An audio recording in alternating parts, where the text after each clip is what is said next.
Right. So, as you can see from these numbers, Barry, obviously they're very, very similar from those 3 shots. I know some of the shots weren't quite your best strike, but thank you. As I say, it has no relevance whatsoever on the strike. Is that what you'd expect, that spread?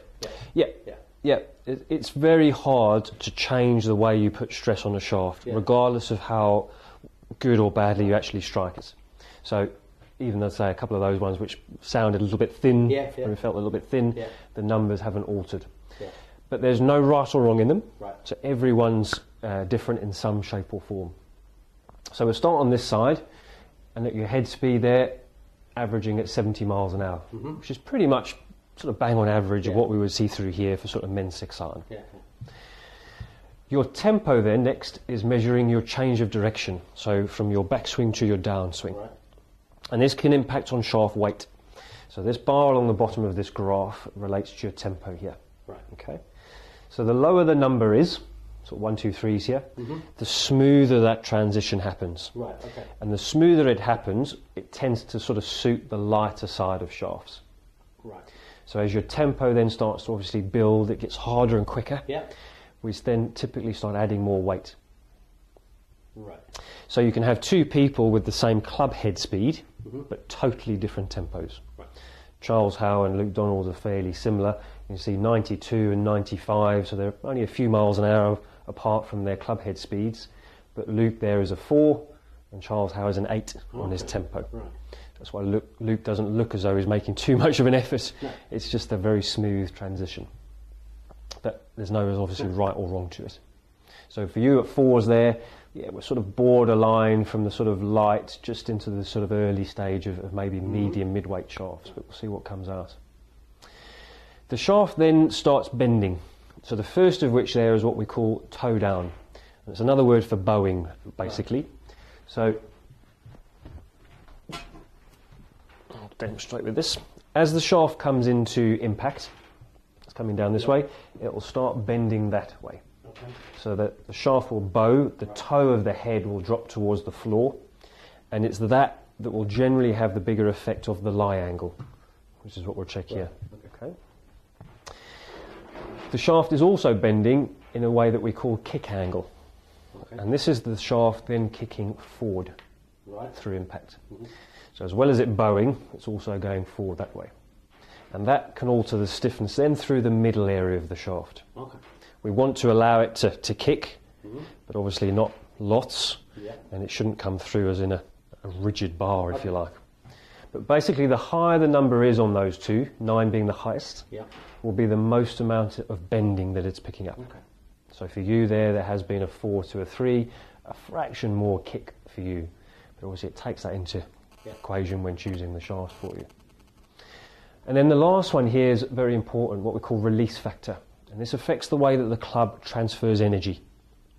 So what that is a measurement of is the stage where your wrists start to unhinge. So just that motion. Some golfers will naturally unhinge quite early on their downswing. Obviously others will do it much, much later. When the wrists unhinge, the shaft effectively sort of kicks. And as it kicks, it releases energy. So if that release goes early, the energy starts to dissipate early, so it doesn't all go into impact. So what we would generally do is soften the tip of the shaft slightly. It creates a little bit of like a second kick, if you like, so that energy can try and be sort of boosted in a sense as the club comes into impact. As the wrist angle gets held later and later and later, the energy gets then stored longer in the shaft. So it then kicks, obviously, when you do release it at the last moment. So therefore, the tip just needs to be a fraction firmer to allow you to store it. So on the release factor, 1's the very latest, and 9 is the earliest. So for you, around about the middle, but certainly slightly in the later end than the earlier end. So a little bit of energy gets stored rather than released or lost early. So then it's very simple. We'll hit this little button. We have around sort of 70 odd different shafts in the sort of custom fit program. 70? And then basically what this will do is collect a little short list, obviously based around your numbers. So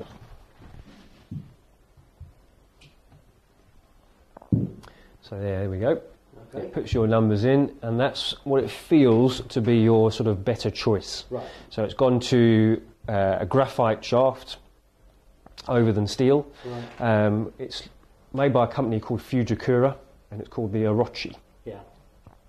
RL stands for regular light. Okay. Fine. So it's a slight sort of in-between flex. It's not light, but it's not regular. It comes out at 60 grams. Yeah. We do a regular, that's at 65. But certainly it's based this very much of where your head speed and where your tempo is. Don't want anything to get too light, otherwise you might feel you've got to, don't want anything to get too heavy, otherwise you might feel you've got to start overworking the club, and that obviously affects your efficiency quite a bit. There's a second graphite there, which is called a Project X. You can see 60 grams to 91 is a bit of a weight jump. There will be a steel shaft there. We have a little steel tab. So we click on that. We get a couple of steel options if we want to look at those.